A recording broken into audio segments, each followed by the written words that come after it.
Laurie Huston's News for the Heart is dedicated to helping you give a voice to your own soul.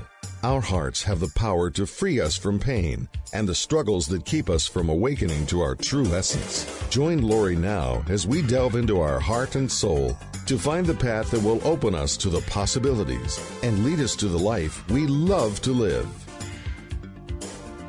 And good afternoon. This is News for the Heart. Today I have Tom Campbell with me. This is going to be a great show. We're going to have some fun today because we're going to respond to some of the things that that people were questioning after our last show. Now, the last show that we did, we decided that we put a few of my YouTube videos with Tom on his YouTube station. Tom has a great amount of information for everybody who would like to know more about quantum physics and more about what we discuss. Now, he brings in more of his theories. He is a quantum physicist, a nuclear physicist. He has written a series of books called My Big Toe, which is the theory of everything. And My Big Toe would be his website. He also has a forum where you can ask lots of questions. And again, recently, 3 of my videos have been put up onto Tom's YouTube station. You can get more of our videos on my YouTube station or just by going to my website, intuitivesoul.com. All the latest ones of Tom, I think there's 8 or 9, have YouTube videos that you can watch. And we've been doing this for quite a long time, so we've got a lot of audios as well. I think there's well over, there's well over 30 different audios where we discuss different topics. When I was with CBS, we kind of got interrupted a lot, so we kind of like this format a lot better because there's no interruptions. I might not be able to get any questions in, but that's okay because that's Tom. So welcome to the show, Tom. Thank you, Laurie. It's a pleasure as always to be here. Always, always. So the last show we did was about dreams. And I found it really fascinating because it was just so good. But I think all 3 of the shows that were put up there, one was on purpose, one was on dreams, and one was on realities, which was why we went to dreams, because you brought up something about reality that, I wanted to explore further. So we have those 3 videos, and I think, and as you mentioned when we discussed before the show, there's a misconception about fear, and I think we have discussed this before, for sure. I mean, to me, it's a spectrum. There is love on one end of the spectrum, and everything in between moves us towards the fear. So we're trying to balance out the flow of pure consciousness and pure data it's neutral, but it's love. It's beautiful. The problem is when fear gets involved that we sort of shut down. So I want to talk about that, and then we'll bring in some of the specific type of topics. But I think the big thing that people had issues with was trying to understand, fear. So let's start there. Okay, let's start with fear. Okay, fear is the opposite of love.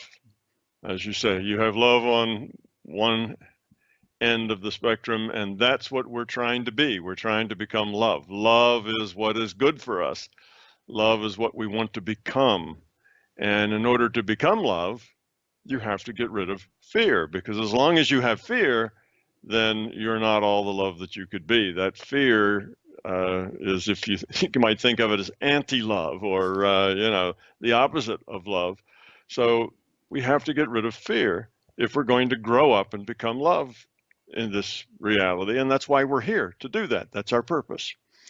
Okay, now fear creates some handmaidens that go along and help serve that fear, and one of those is ego. Yeah. Okay, ego are all those things. Well, let me just define that. Ego, okay, is awareness in the service of fear. Okay, now that's how I define ego. So it's awareness. You might say consciousness or awareness. Your sense of self in the service of fear. Okay, now awareness in the service of love is not ego. Right. It also knows itself. It knows who it is. It has a, it has awareness of self. Just awareness of self is not ego. Ego is that awareness in the service of fear. Okay. And that actually turns out not to be a different definition of ego. Sometimes people hear that and they say, oh, well, that's your own special kind of, weird definition of ego. It's not the normal Freudian ego, but that's not so. It is the same as the normal Freudian ego. Freud looked at lots of people and he saw this one component. He was looking at the components of personality. And one of those components was the sense about, what about me? It's the sense of self. And of course, he found everybody had that. Most people, that was their dominant, that was their dominant mode. And he called that ego, and it was about self. And he didn't realize that all of that was because those people were all very fear-based. Yes, he was right. That was normal under the sense of average. It's normal. Most people are like that, but it's not good. It's not what we want to be. So his people that he talked to and looked at had a lot of fear. They were driven by fear, just as most everybody is still today. 100 years later from when Freud first was making his observations. And we still are ego driven, and we're still full of fear, and that's ego. It's awareness in the service of fear. Okay, the other thing that fear creates is beliefs. Okay, you believe things because you want it to be that way, because it makes you feel better, because it kind of satisfies your fear. So belief and ego are two things that fear creates. Now, there may be some belief that isn't fear created, but most of it is. Okay, all the ego is fear created. So ego is about self, and love is about other. If it's about love, if it really is love, then it's about other people. We talk about unconditional love. Well, that's the only kind of love there is. If there's condition, it's not love. It's a bargain. It's a deal. It's I'll do this if you do that. If it's conditional love, it's not really love. It's fear. Well, it's a love and fear mixture of the two. I mean, we have all of that. We have love in us. We have fear in us, and we mix those things up all the time. That's who we are. So in any case, fear is the thing to get rid of. And when I say that, some people will say, oh, fear, that's what keeps me out of the woods at night. That's what makes me lock my door. That's why I don't walk around, in the park at midnight, because it's not safe, and it's the fear keeps me safe. And then we had someone mention on the website, well, what about the people who are being bombed? That fear, what keeps them indoor, keeps them in a hole in the ground, keeps them wherever, because that's fear. No, fear is never useful. Fear never helps. Fear always makes the situation worse. What keeps the people inside their house for protection or in a bomb shelter when there are bombs falling is intelligence. It's it's good sense. It's not only common sense, but it's just acting intelligently.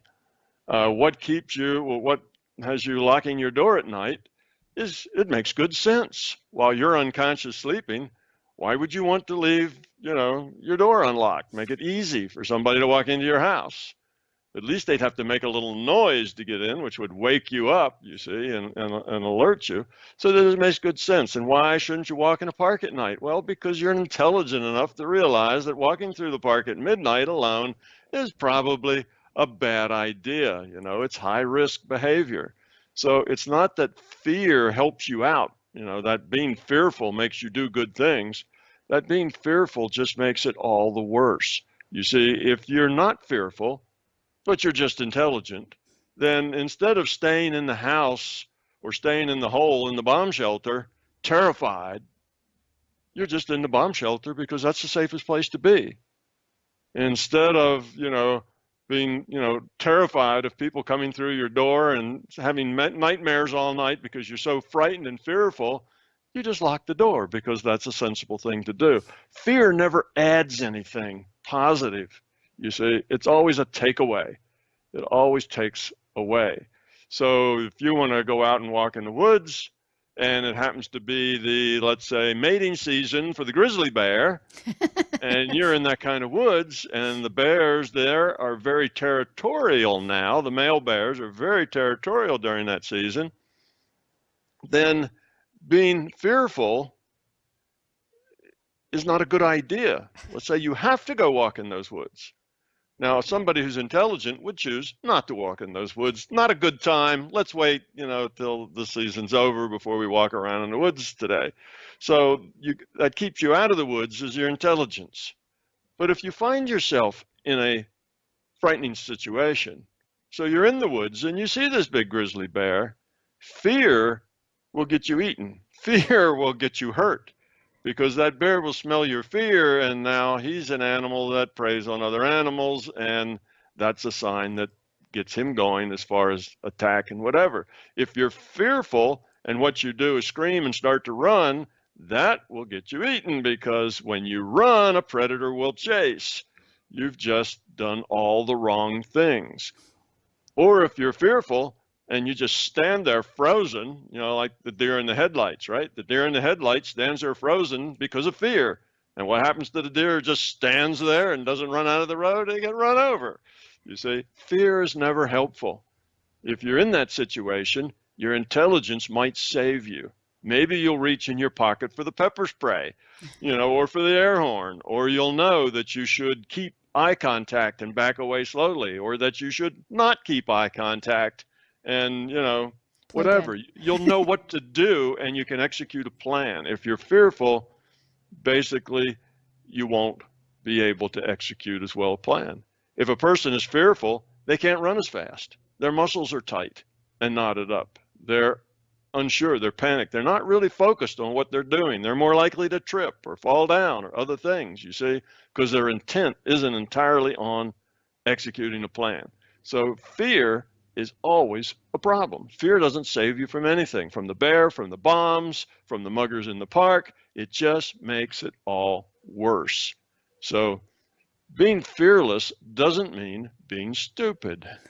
If somebody says, "Oh, you're fearless, jump off the cliff," show me you're fearless. Well, you'd have to be stupid to jump off a cliff to show somebody you're fearless, you see. So it's not that fear keeps you from jumping off the cliff. Intelligence keeps you from jumping off a cliff. So anyway, that's the thing. And the kind of fear we're talking about, like fear of losing face, or fear of being called a coward, or fear of other sorts of things, not being liked or not being loved, that might make you jump off a cliff because you bragged about it or something, and now it's showdown time, and you either have to admit that you're a big full of hot air, or you got to do something stupid. That's what teenagers get into a lot of time.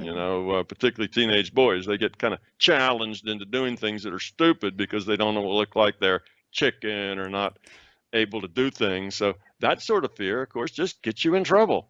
So there is no good fear. Fear is always a problem in any situation you're in. Fear doesn't help. It just makes it worse. And sometimes it can get you eaten. You see, it can make it really worse. So that's the thing for the people who think that fear is really a good thing. It's not, that's what keeps them alive, is that fear. Not so. What keeps them alive is their ability to make good, intelligent decisions. And you can make better decisions when you're not panicked, when you're not full of fear. And you can do everything better when you're not full of fear. You're more coordinated, you're more intelligent, you make better decisions. Everything works better if you're not, fearful. Right. If you're and that aware. makes me think of the movie Life is Beautiful. And although it's a hard movie to watch, what he did for his son, his son had an entirely different idea about war and what happened at that time than anybody else. He even, was able to play with his son as he was, going to be shot. And it's an interesting concept. Emmanuel Daguerre, he grew up in Lebanon, and it was during war conflict, and he, kind of grew up for a few years in a monastery for and so he, but there's still, like, there are things that happen, and as long as we don't take them personally, as long as we can come from this space of love, we have a different perspective on what happens. Exactly. And when we do take things personally, that's the fear. You see, And the it's the ego. fear that makes you take it personally. It's the fear that says, well, what about me? What's that mean about me? What are you saying about me? If it's all about you, then that's probably fear talking. Now, that Yeah. doesn't mean that if you're fearless, you you don't have to think about yourself at all. You still have to pay your mortgage. You still have to get up in the morning, go to work. There's a lot of things you have to do, and things that you know are the rational thing for you to do. Getting rid of fear doesn't make everything rosy. You still have a life to live. You still have choices to make. That's not the point. You're still in charge. But Right. fear, the point is that fear is just not helpful. It never makes it better, and it never, keeps you safe. It always makes you less safe, because as fearful, you can't react as well in a very tight situation. You have people driving cars like that, and they're very frightened about having accidents.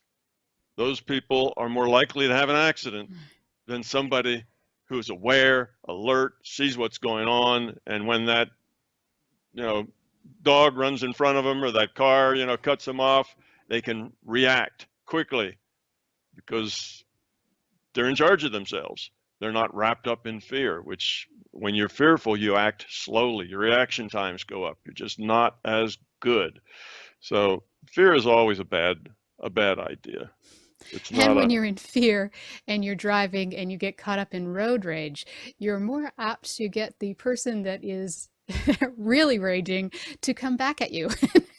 that's right. That's Right? exactly right. You create problems. Right. Your fear is a problem creator, right? So I say, whatever the situation is, fear just makes it worse. It doesn't help. Yes, when you need to diffuse situations, it's better that you're cool-headed, that you know what's going on. Matter of fact, well, look at all the we're kind of out of that phase now in our movies, but we used to be in this kind of kung fu phase, Oh, where yeah. there was the guy who was, the great martial artist who was the master of everything. And what was it that made him so good? Why was it that he could do those miraculous things? He was fearless, right? So when the bad guys had all the advantage and were about to do something, he could do something intelligent. He could react in a way that was, execute the plan. He wasn't wrapped up in fear. So in all of those movies, fear was the thing that made the hero the hero. The lack of fear, not having that fear, is what made the hero. And why all the bad guys ended up being vanquished by the hero was because they had this fear. They had this ego. They were easy to predict, and so on. So yeah, I do hear that a lot, though.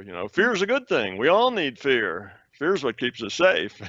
Fear is what keeps you vulnerable. Right. Right. Personally, and not just in the outside world, but fear is what keeps you vulnerable in the inside world. Right. Why are you vulnerable? Well, vulnerability has to do with feeling fearful. Something bad is going to happen to you. You feel vulnerable that something bad can happen to you. It's just fear. You get rid of the fear, you don't feel vulnerable anymore. You don't feel inadequate. Inadequate's another fear.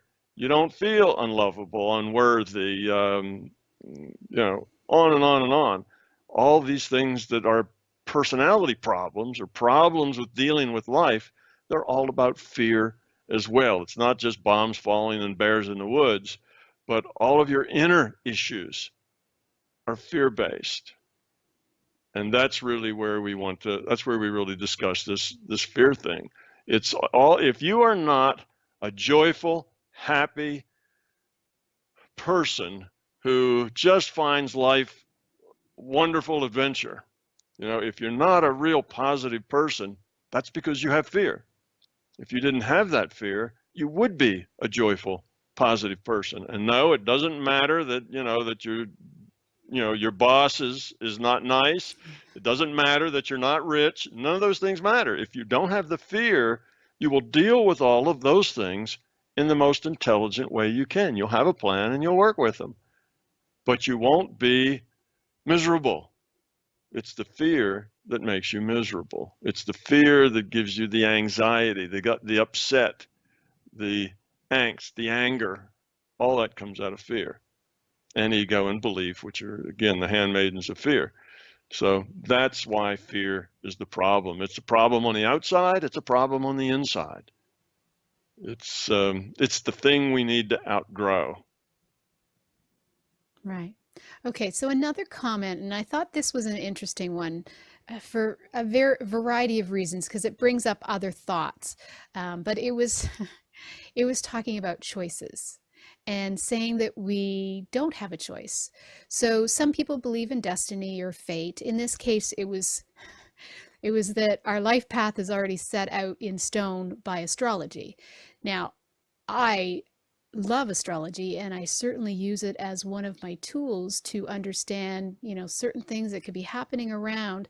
But there are people that believe, that our life has been fated or destined, like that we are following a certain path because it's been set out.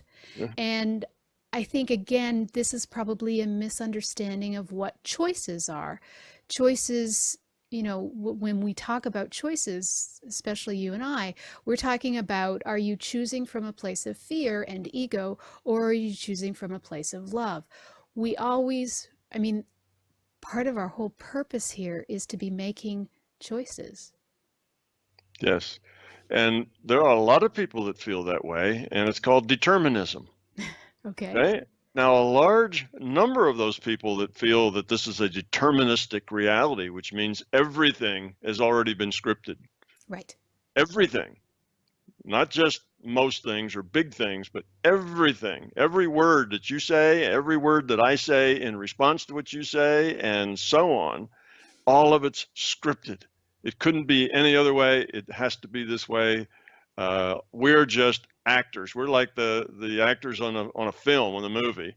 Those that the movie runs and the actors are going to do whatever's in the movie. It's not like the actor can step out of the movie and do something else. That's just the way it is. And they think that life is like that.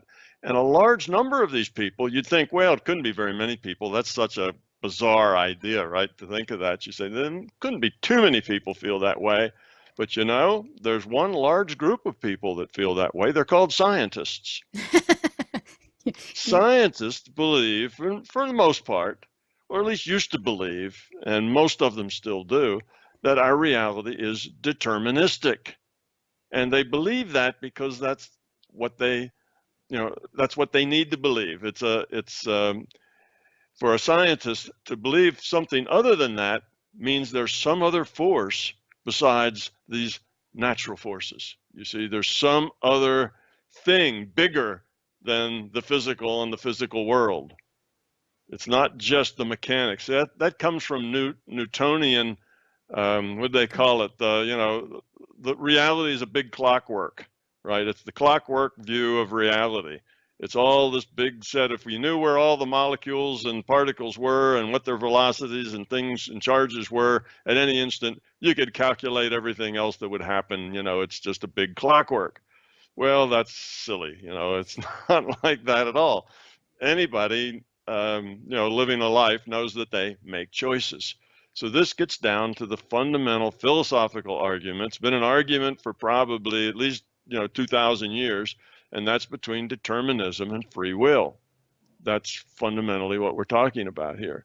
So the problem that many people have here is that they don't understand what free will means. They think free will means that you get to have anything you want. Yes. Oh, I have to get up and go to work so I can pay for my mortgage. I don't have free will, because if I did, I wouldn't do that. I'd play video games instead, or I'd do something else. So obviously I don't have free will. That's not free will. Free will doesn't mean that you have a genie with unlimited wishes, that you get to have everything you want the way you want it. That's not free will. free will is that you have choices. In any one time, there are N things that you could do, or N things that you could say, and you get to choose which one of those N you're actually going to implement, okay? I could sit down at my computer and talk with Laurie today, or I could do something else, but I choose to do this. My choice. Thank you. You see, there are lots of choices that we make, little choices. And there are outside choices like that, to sit down at your computer, but there's internal choices too, like I choose to be angry. Somebody said something. It's not that Susie makes me angry. It's that I choose to be angry at Susie because of what she said. You see, you have to take responsibility for those choices. Don't blame Susie for making you angry. She didn't make you angry at all. She said something, and you have to take responsibility for your anger. And why are you angry? Because of the fear. You have fear. She said something that pricked one of your fears, and it makes you angry. It's the fear of not being taken seriously, or of being overlooked, or of not getting what you're due, or not getting the appreciation that you deserve, or the respect that you deserve, or some other sort of fear of not getting what you want, which is, of course, fear, ego, right? That's also ego. And that's the problem. So you choose to be angry. So we have all these choices. And you talked about road rage, right? If you're the one that, go put your arm out the window and gives the finger and screams, then that guy that you just did that to may be putting on his brakes and looking for his gun, you see. That may not have been a very intelligent thing to do. And your anger, but you choose that. You don't have to do that. You react that way because of who you are and because of all the fear that you have in you. That's why you would react that way. How dare you do that to me? You see, it's all about me. And that is the problem. So this free will thing is just about making choices that we have. Now it's even simpler than that, because we have a lot of choices that we don't know we have. Right. Okay, we may have 100 choices, but we're only aware of 10 of them. Those other 10 are outside of our reality because of our beliefs. Our beliefs say it can only be this way. Therefore, choices that lie outside of our beliefs, we don't see them. They're not real to us. They're not part of our reality. True. That's like poor kids who feel like they could never go to college. Nobody in their family had ever gone to college. Right. It's just not in their reality. Going to college isn't in their reality. So they're going to graduate from high school and get a job. That's what they do. You see, it's just not, they don't see it as a choice they gave up. They don't see it as a choice at all. So free will is just choosing one of those things, one of those choices that we're aware of. That's our free will to do that. So yes, there's 100 things I might do. There's only 10 that I'm aware about, and I choose number 6 out of that 10. That's my free will, you see. Now you're in jail, and it's Christmas time, and you want to go home to the family. Well, you can't choose that, you see. That's not an option.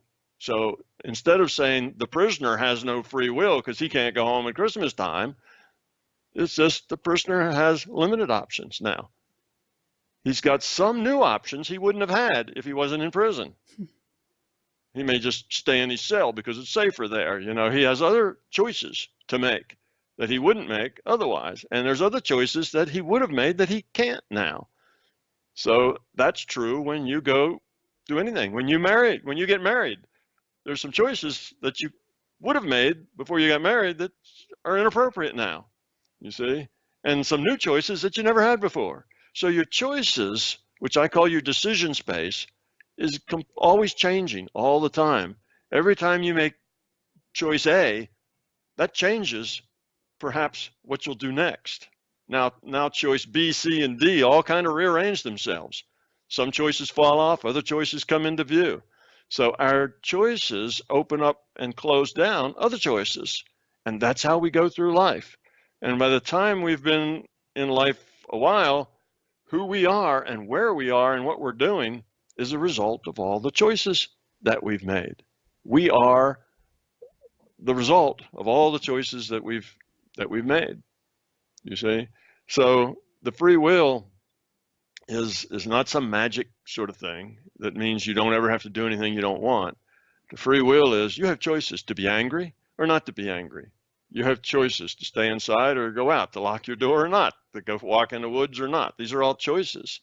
And with a little intelligence, you can make better choices. And with no fear, you can make the best choices. And we can look, I mean, even your example of prison. I mean, think of Nelson Mandela. I mean, he was imprisoned for, I mean, terrible reasons. I mean, none of it was fair, but yet he chose that time not only to get through his anger, but to move towards a place of love. I mean, these are our choices. It's like, how do we, whenever there's an opportunity to, like, whenever we feel that, I don't know, that angst or that pain or that, you know, that desire where we're, you know, we know that we're not responding in the right way. We know we're responding from a place of, you know, a limited belief or a core belief on abandonment or whatever it may be. You know, we always have that choice to sort of step back and look at that and say, okay, it's not in my best interest to maintain this. And we have to do it, I think, initially, you know, intellectually, logically. We kind of look at the situation and become more aware of it. But then there's a point where we can completely open up ourselves to a place of love instead of seeing only those choices of fear. And it's kind of like when someone, you know, divorces you or breaks up with you, instead of focusing on, you know, they broke up with me or they left me. I mean, we don't know. We'll never know what's in that person's head as to, you know, all the things that they got triggered about and that they needed to work on. And they had different choices. It didn't have anything to do with you.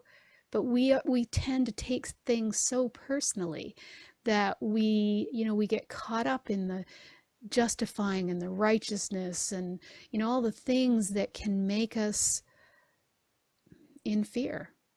Well, it's all the things that we do as our, you know, it's the way we deal with our fear. Right. We have fear, and then we have these strategies to deal with it. Right. One of the strategies we have to deal with our fear is to blame other people. Yeah. You know, that Susie made me angry, right? It's our fear that we choose to be angry, but we have a strategy. Rather than deal with that fear, we blame it on somebody else. You know, that's one strategy. We have lots and lots of strategies to deal with fear. And most people go through life basically living through these strategies for dealing with fear. You know, well, I don't know, almost everything. You think of all the personality traits, all of the things that people do, most of that is strategy for dealing with fear. Whether they're boisterous and rude and whatever, well, that's a strategy for dealing with fear. Shy. Yeah, or whether they're shy and a wallflower, that's a strategy for dealing with fear. You see? And it may even be the same fear, just different strategies for dealing with it. So all of that is fear-based. And the way you can tell whether you're being driven by fear, whether your life is driven by your fears, is just look at your life and say, is my life happy? Am I happy? Am I satisfied? Do I feel satisfaction and peace and joy with my life? And the answer is no, then you are driven by fear.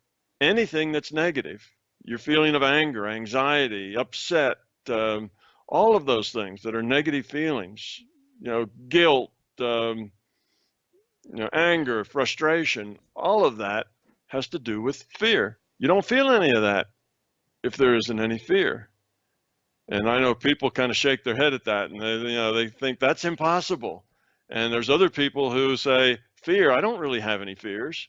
Well, they don't know what their fears are. Fears can be very, very subtle. Fears are deep down, and all you know about is the feelings you have. You need to do this, you need to do that, you know, you need to get back, you need to be angry, you need to tell them to, you know, get out of your face, you need to do these things. Now, when I say that you are all about love and all about being positive, that doesn't mean that you're a pacifist. That doesn't mean that you are, the rug that everybody walks over. If somebody does something to you, you just smile at them and say thank you, and go on. That's not what it is about at all. You see, that's sometimes love makes you stand up and fight back. Sometimes love means you have to be violent. You see, it's not, it's not that simplistic. Matter of fact, people who have no fear and who are beings of love or more developed in that direction, they have more personal power. They get more respect. They have a lot more, gumption and power than people who are fearful. So if you think that fear keeps you safe because you've got this kind of tough person attitude, and you give people that look and they don't mess with you, and you think that fear is kind of a safety thing, it isn't. That will attract the very things you're afraid of.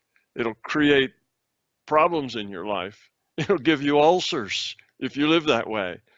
You see, it's not good.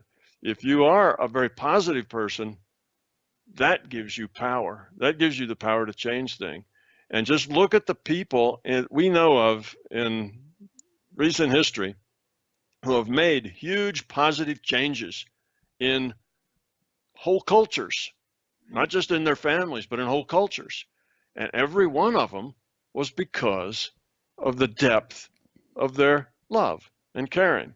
Nelson Mandela, yes, he didn't get bitter in jail, where a lesser person with more fear would have gotten angry, would have gotten bitter, and would have come out of that jail ready to bite, right? Ready to get back, ready to get even, or ready to go hide, whichever. Really ready to run away. But he didn't come out with any of those. He came out with solutions. We need to all live together is what he came out with, not anger. Martin Luther King, Gandhi, look at all these people. These aren't people who changed the culture because they were good with guns. They didn't change the culture because of their violence and their anger. They changed the culture because of their love. You see, love produces power, personal power. It keeps you safe.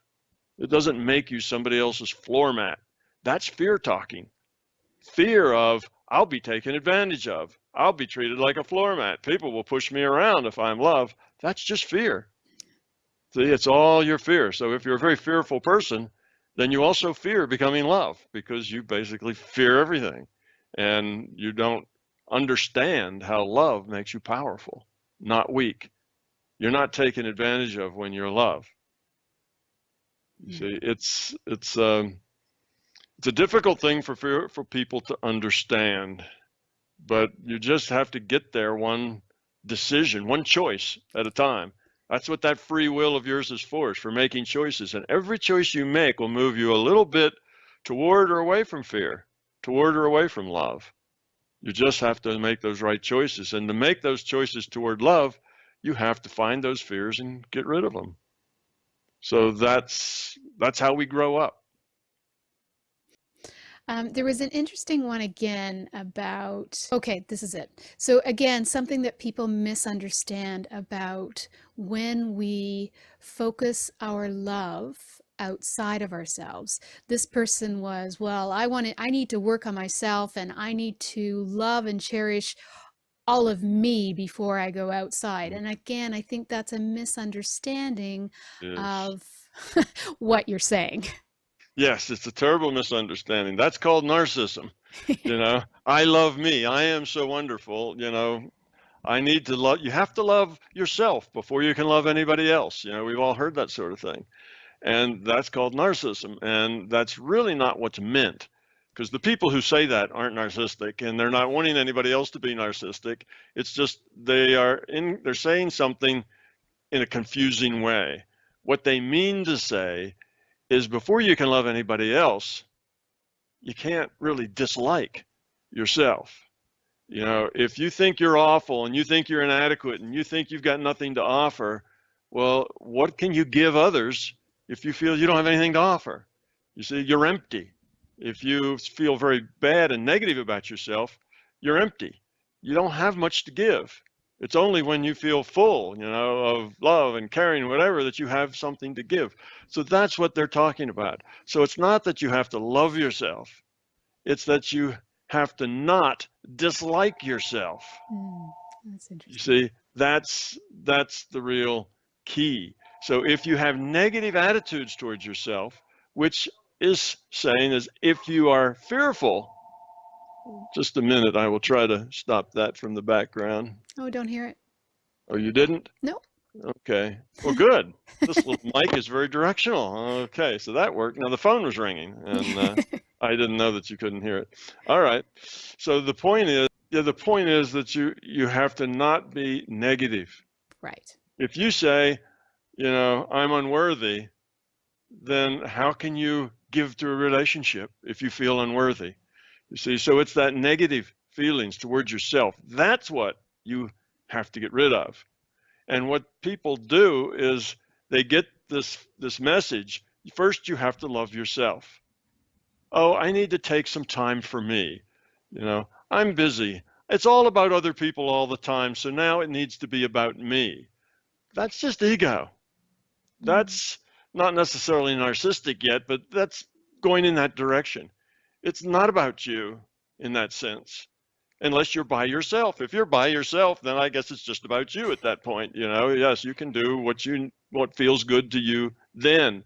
And everybody sometimes needs some time by themselves. That's good too. So you can think and you won't find those fears if you don't have some time by yourself to think. So it's not that by yourself time is bad, or even wanting to have some by yourself time is bad. That's not the point. The point is, what's your intent? What motivates you?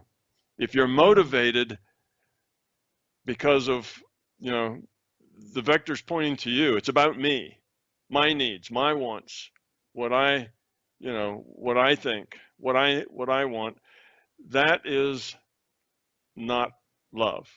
That is fear. That is self-centeredness. That's ego. If it's about other, you see, you might think, well, I need to grow up. I need to get rid of my fear. I need to not make these choices to be angry or to be upset or to have things my way. And because of that, I'm going to have to spend some time by myself meditating and learning how I can do that. You see, now it's a bigger picture. It's not, I want to spend time by myself because that would feel good. Well, there's nothing wrong with that, really. Yes, you can feel good, it's fine. But if that's your purpose in life is to feel good, what do we call that? We call that hedonism, I guess. If that's your purpose in life to feel good, it won't take you very far. It's not really that there's anything evil about feeling good. There isn't. Feeling good is wonderful. Feeling good is what you get when you are love. It's just you get it by what you give, not by what you take. The feel good doesn't come from you've accumulated more stuff, you've got more friends, you've got people who bring you flowers. That's not what really makes you feel good. What makes it feel good is what you get to give away, who you helped, what you've been able to do to be of value to others. That really makes you feel good at a deep level. The other stuff only makes you feel good on the surface, and eventually you end up feeling bad.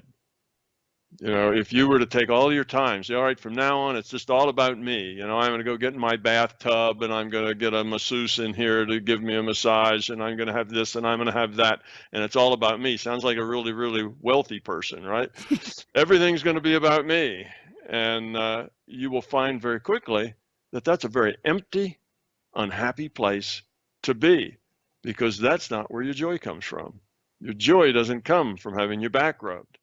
Your joy comes from doing something useful for somebody else, for giving to other people. That's what really makes you happy. And you may have all the attention lavished on you for whatever reason, because people like you or because you're wealthy or whatever, and you can pay them to like you, but that won't make you happy. What makes you happy is what can you give? Because if you're not giving anything back, if you're not being of any value to others, then you feel failed. You feel like you're not doing it right. You're unhappy, and getting more stuff won't make you any happier. So that's the deal, you see. So it's all about you. Oh, just a little time for me. I got to love myself first. That's not the path to where you want to go. That may not be harmful. You may do that for a while. It may be a good little rest. Everybody needs some R&R. No problem there. But you can't make that the point of your life. You can't make that your focus. Your focus has to be, this is just going to charge me up so I can go back out there and be better for others. Yes, all right. Now you've got the right attitude for it. Now go get in your bath and luxuriate and get your massage, because now you have the right attitude, the right intent. You're trying to get better, feel better, so that you can go out and be better, with other people, not because it's all about you. So it's not the thing. Morality and doing things that are right as opposed to wrong don't have to do with the action that we do. They have to do with the intent behind the action. So it's not whether or not you spend your time and your money on luxuriating, in your hot tub. That's not the point. It's your motivation. Right. Why are you doing this, and how does it make you feel? And what's going on inside of you? It's not the act that's negative or positive, good or bad. It's the intent behind the act. So you can do almost any kind of act and have a good attitude, or any kind of act and have a bad attitude. And one time the act's okay and the other one it's not. So don't get confused about actions being what's important. It's intents or what's really important. Now, I know you explained this, but I know that there are going to be women out there that say, but I give all the time, and I give and give and give, and now it's just for me. Now I'm going to take some time back for me. And, well, we know that that kind of giving was based on fear instead of giving from a place of love. And even though unconsciously we truly in our hearts believed that we were giving from a place of love, we still had a belief that if we don't give, then they're going to leave us, or if we don't give, they're going to get angry. Right. Or it's still based from a concept of fear. Right. If we don't do this for them, then they won't like us. I will feel guilty that I don't do this. I won't feel like I've done everything. It all gets back referenced to you again. And what happens is then you give from the intellect. You're giving at the intellectual level. You're giving because you think that's the right thing to do. Right. I'm going to give because that's my role, or that's what I should do. And to be a good mom, I have to do this. Yes. To be a good wife, I have to do this. And I have to do these things. But you see, that's all intellectual. That's not you being good. That's you acting good. And it's you acting good and resenting it. You're acting good. And I talk about unconditional love. You're acting good, but the condition is that the people are going to respond. They're going to send you flowers. They're going to smile. They're going to say, oh, thank you, Mom. Thank you, sweetie. And you're going to get all this wonderful stuff back because you deserve it, because you're giving, you see. That's not unconditional. That's conditional. You're acting, not being, and it's all conditional. I'll do this and I expect that in return. Well, that's not love. And that's really not giving. What you're trying to do is buy affection and buy attention by doing services. Well, I'll trade services for attention and for affection, and it doesn't work like that. You see, it's the wrong approach. So here we have doing the right thing, which is helping other people, for the wrong reason, which is because of what you want and expect and demand to get back. And when you don't get it back, now you're upset. Or exhausted. Or exhausted. Right? That's the bigger thing, is that people are just getting so exhausted of doing everything for everybody else. And that's when they get into this thing about, well, now I have to just start doing things for me. But I do believe, maybe hopefully, that it's the intent is I need to do things for me so that I can rejuvenate, so that I can then go from a place of love. Right, and that's good, and that's a good thing to do. Again, it's all the intent. It's not the action. So if somebody says I need to do some things for me, that doesn't make them a bad person. It just depends on their intent of where that's going. You see, if you really care about those people and it's about them, then that doesn't drain you. That doesn't make you exhausted. You get your energy from that.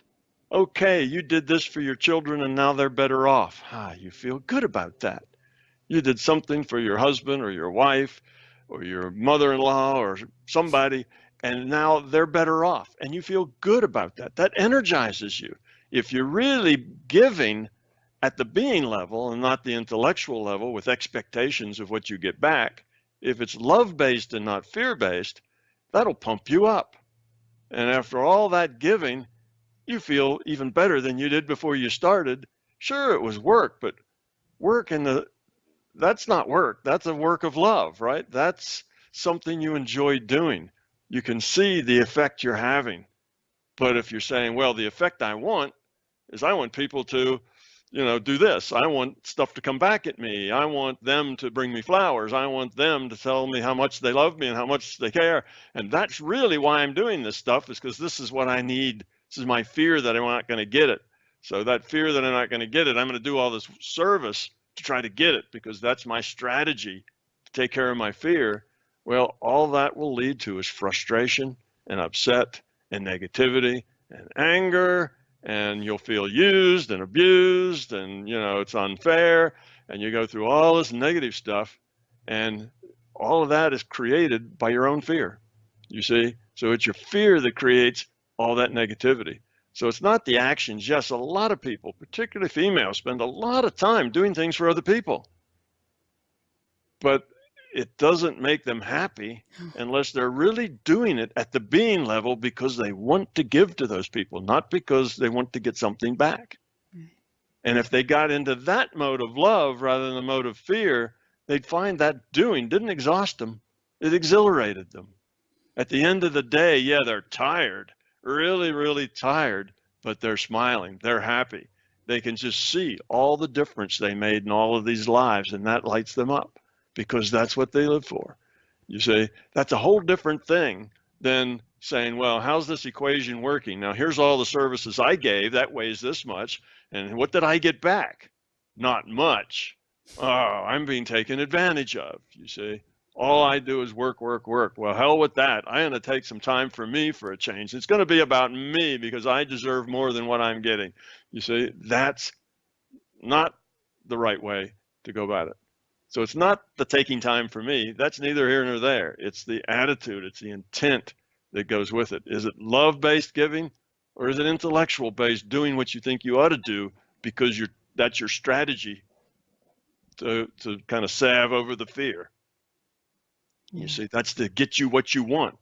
That's a manipulation. That's not giving. That's a manipulation. That's not love. That's conditions. Love is all unconditional, or it's not really love. So that's kind of the way that works. Now we have a hard time with that because our fears are unknown to us for the most part. If we really could see those fears, it would be obvious. People would say, yeah, I can see just what you mean. I can see how that fear pushes me around all day. But to most of us, our fears are invisible. We don't know what pushes us around all day. We have no idea. All we know is that we work and life sucks, and it just seems to be hard and nothing works right. And the harder we, run on that treadmill, the further behind we get. And it looks like we're just serving everybody else all day. We don't get anything back. We still feel empty. We're not getting our cup full, and we feel like we're filling everybody else's cup, and it just isn't fair. And pretty soon we're a miserable, self-centered individual. And now we resent the things we do. Now, okay, I fix Johnny's lunch and I do this and I do that, but you really resent it. It's not you're giving out of love. It's because you feel like you should and you have to. And it just makes you angry, and pretty soon you are depressed, you see. And that's where, depression comes from, people really not liking themselves, not being happy with themselves, not being satisfied.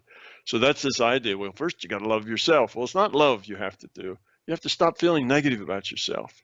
You have to stop saying, I'm inadequate, I'm insecure, I don't count. Look, I never get anything because I'm really not all that important. You have to get rid of all of that because that's all fear. fear that you're inadequate. You feel you're not very important. You fear that people don't really care about you. And it's that fear that's the problem. So see, it's a really easy thing to talk about, Yeah. and you and I can lay it all out and say, look how easy it is. It's just fear. Just get rid of your fear and everything will be fine. Your life will be full of love and happiness, and, the struggle will end, and you'll go to bed tired, but you'll be happy. Yeah. And it's real easy to say, but it's real hard to do because we don't know about those fears, and they're very deep-seated. And every time we try to get rid of one of them, they jerk us back. Yeah. Because we get that fear. It's scary. To get rid of fear takes courage. You have to really want to do it. It's hard work, and it isn't easy work. It gets easier as you do it, but it's hard work that you really have to want to do. You have to want to change yourself, want to change your attitude. And how do you find fear? Look for ego. Is it about you? Then that's ego. And trace that ego back, and you'll see that ego is there to serve a fear. And that's the fear you need to work on. So, yes, I kind of feel always bad that I talk about this like it's so simple and it's so easy. But I know it's not really that simple and easy. It's easy to understand intellectually. It's really hard to live it and to get your arms around it and to understand how most of us go through our day pushed and pulled by our fears and by our intellects doing what we think we should do, not being who we are, not being authentic, not being real, until we don't even know who we are anymore. After a while, who am I? Am I just this person who, packs lunches and, does this and does that? Is that who I am? And you basically have lost track. Your intellect has taken over, and you at the being level have kind of shrunk up and disappeared. And now you're on a treadmill because you can't stop, because everybody expects all these things, and you don't know who you are, and you just need to get some time alone, I guess, to recalibrate and so on. And yes, that alone time can be very valuable if it's there for the right reason. If it's there for you to grow up and become love, it's a very valuable space to be in. Now, one last thought, because we're almost at the end anyway, and I certainly don't want to talk about politics in any way, but the thought or the question came up about, having psychopaths running your country. And I think that that's no different than what we feel about some of our bosses or what we feel about, some of the people. I mean, it can trigger fear, but it's really based more on, again, we can choose. We have no idea what goes on and what, choices they're making and why they're making these choices.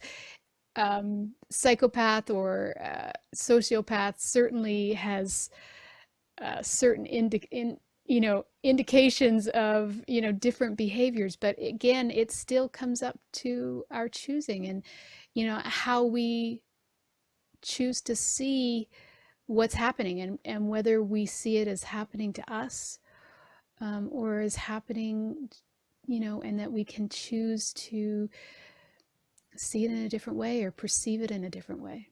That's right. Everybody, almost everybody, is pushed and pulled by their fears all the time, and that includes all the people in charge. That includes your boss. That includes the presidents and the premiers and the high muftis, and the priests, and it's everybody. And the people in charge are also pushed and pulled by their fears, just the way you are. And when that fear gets really, really strong, we may call that a psychopath, because now that fear is so strong, it makes them dysfunctional in our society. And yes, there are a lot of people like that we have to interact with. And some of them are our family members, right? Some of them we have to live with, some of them may even be our spouses or our children. It's the way life is. But because other people are fearful is not a reason for you to be fearful. You see, if you let go of that fear, then you can also let people be who they are without taking it personally. It's who they are. Let them be who they are. You be who you are. You can be a person of love. You can be a person without fear. That's what you can be. You can't change them, but you can change the way you react to them. You can change the way you interact with them. Instead of struggling with them, you can live with them gracefully. You can't change them. It's not your job to change everybody in the world to make them be the way you think they ought to be. That's not it. Your job is to deal with your own fear. You see? So that's how that plays out. You can't use that as an excuse. Yes, there's a lot of horrible things going on. There's a lot of horrible people. And a lot of those horrible people are in positions of power, and they have power over you. And they have full of fear and ego and beliefs. And you have to deal with them because they're your boss, or they're your spouse, or they're, your neighbor. Somehow you have to deal with them. Well, if you become love, you'll deal with them in a way that is good for you, and it's actually good for them too. And you'll notice that when you become love, all these people around you start to lighten up a bit. They start to get a little better, because when you become love, you give them that vibe too. They get that. They see that, and that helps them be better. So if you want to help those people, change yourself. That's the best way that you can help them. You can't go lecture to them and tell them what it is they're doing wrong and why their attitude stinks. That's not going to help them at all. It'll just make that attitude worse. What you can do is become love. You can become caring and giving. That doesn't mean you're stupid. So you're in a relationship and somebody beats you up every day. Well, don't say, well, I'll just become love and maybe they'll change, you see. That's being stupid. That's going out into the woods, to hang out with the bears at a bad time. That's not a good idea. Of course, don't be stupid. But you can still be love. You're not a doormat. You're a person of love. You're intelligent. You make good choices. Somebody's beating you up. Well, don't let that happen. Go someplace else. Go change that. I think the No, other not thing by is changing the other person, but change your own behavior and what yes. you're doing. You see? So it's, being love isn't being stupid, just like being fearless isn't being stupid. Go on. You still need to have good sense and take care of, right. Yourself. Taking care of yourself doesn't have to be a ego thing. Awareness in the service of love is good. It's just the awareness in the service of fear that's not good. You see, so just because you have to take care of yourself and get out of a bad situation, that's good. That's not ego. Right. That's awareness in the service of love. You can't be helpful to anybody else if you're beat up. You see, so anyway, I think one of the problems though with this particular issue is that there's so many people that will agree with you. There's so much gossip. There's so much, there's so much anger. There's so much, all of this stuff is all kind of feeding into it. Mm-hmm. They think they're right. And because, everybody else is agreeing with them. And then so then they gossip more and they judge more and they go through. And I think that's part of that, the dynamic that goes on when it's a boss or it's someone, that has this high power position that will influence you or can affect you. Right, because it's about you, Yeah. and it is about you. It's going to affect you. Well, you have different ways you can react to that. Right. It can get you angry. You choose to be angry. It can make you want to get back. It can make you want to, do something to them or whatever. You have all these choices. But if you just grow up, you see, you can just let them be angry. And it may still affect you because it's your boss, and your boss says, I want you to go over there and stand in the corner and wear the dunce hat for the rest of the afternoon, and you might find that humiliating or whatever.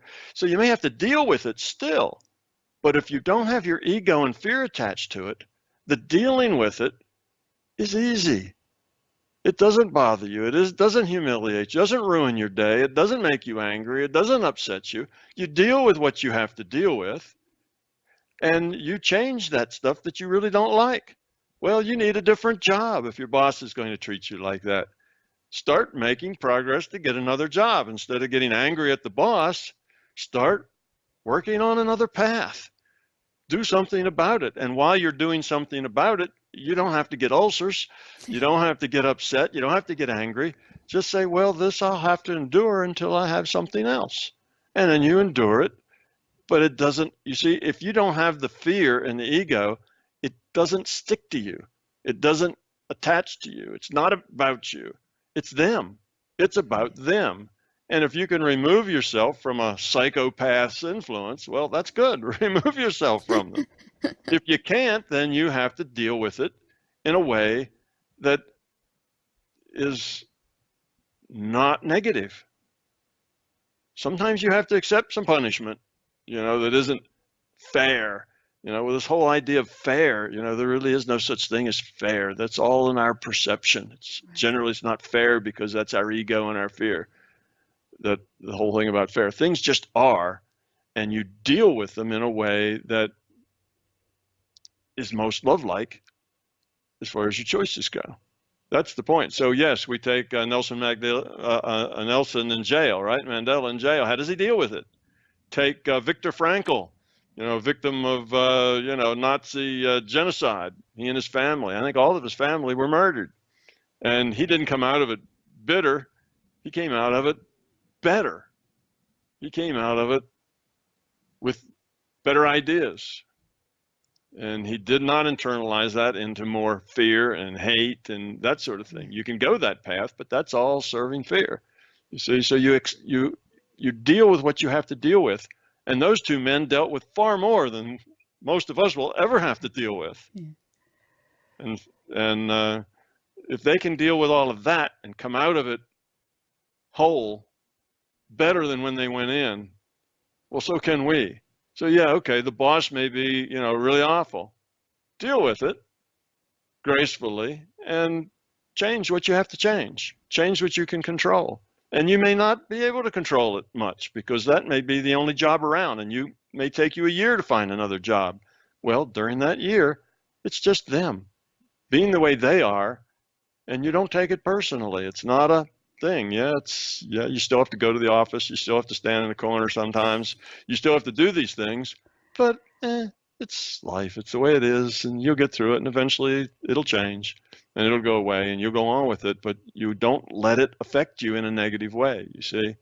That's the difference. So it's not that life becomes easy when you become love, in the sense that only nice things happen to you. Everybody you see, wants to give you presents. That's not it. There can still be tough moments in life. It's just that you can deal with those tough moments in a way that you don't come out of it negative. You deal with them with caring. You deal with them with a sense of being that is irrepressible, that can't be hurt. It doesn't stick. All that egomania just doesn't stick on you. It just flows around you, bounces off of you, but you don't connect to it. The only way you can connect to somebody else's fear is with your own fear.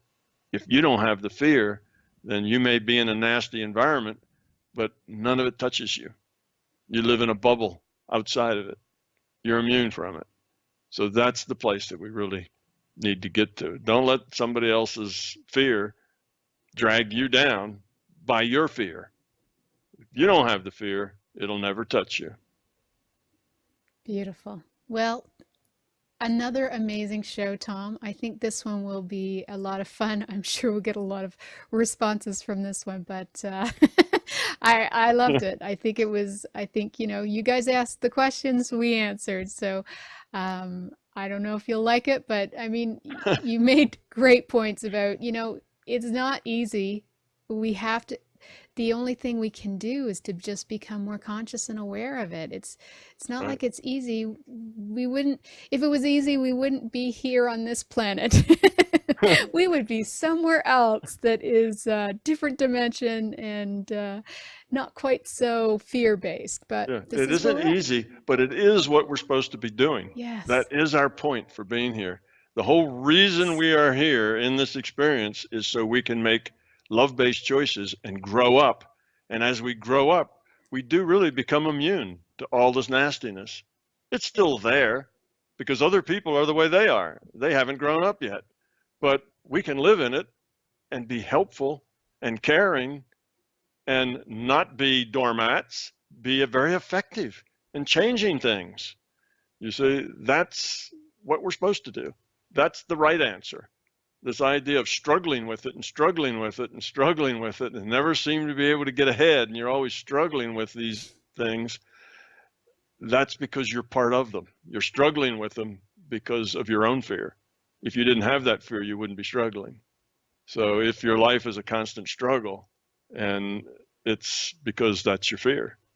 Otherwise, you can live in it without any struggle at all. It really doesn't touch you if you don't let it connect to you. All right. So you've been listening to News for the Heart with Tom Campbell. Again, go to his website, My Big Toe, check on his forum, and definitely look at the YouTube, because he's got hundreds of hours of video on there that you can find out all about this.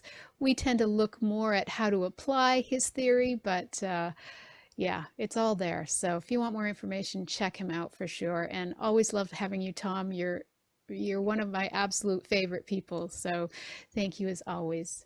You're welcome, and I really enjoy being here, because we do talk mostly about applications, about how it affects people's lives and how they interact with other people, and that's a very important part of it.